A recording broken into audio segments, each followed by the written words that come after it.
Hey there, friends. Thanks for checking in. A while back, I had a conversation with a guy who had a defensive shooting. And he said something that I'll never forget. It was extremely powerful to me. He said, when you're in that situation, there's one thing that takes place that trumps all other things. And that is this: uncertainty. Uncertainty. Am I reading the situation right? Do I have the right gun? Do I have enough experience to handle the situation? Is this really what I think it is? And it happens so fast.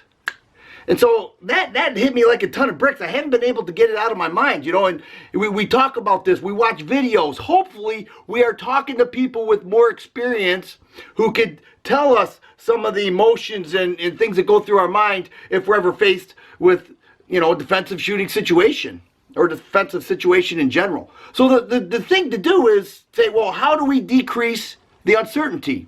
Well, we look at other areas of life. Let's say you want to get stronger. You get into the weight room and you lift weights. And there's only one way to do it. You have to pay a price. You know, anything good to happen in life, a price has to be paid.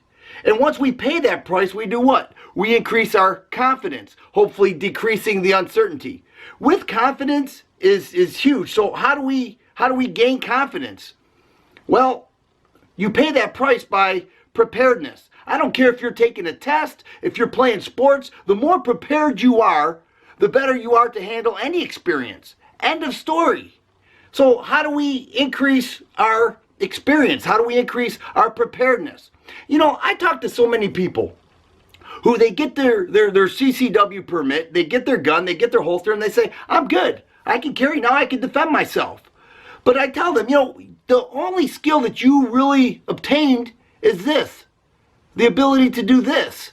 How much is that really preparing you? You know, when we take on this responsibility, the whole education part, it never, ever, ever ends. Sure, we watch videos, we may read articles, and as I already said, you should be talking to people who have experienced this and ask them, how would you handle that differently?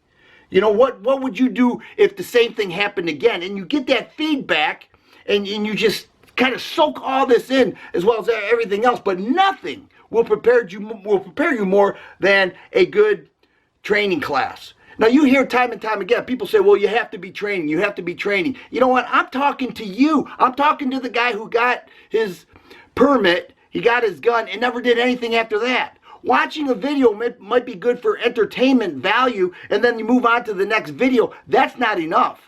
We have to take it to the next level, and that hopefully will increase your preparedness, both physically and mentally.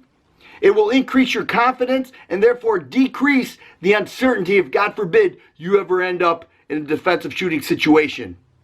I cannot express this enough, and me, myself, I'm taking a minimum of one pistol, shotgun, whatever, a class, a minimum of one a year to increase my training and knowledge and hopefully decreasing the uncertainty. I implore you to do the same. If you like videos like this, please subscribe and share. I always appreciate the thumbs up button. Thanks for watching, and you guys be safe.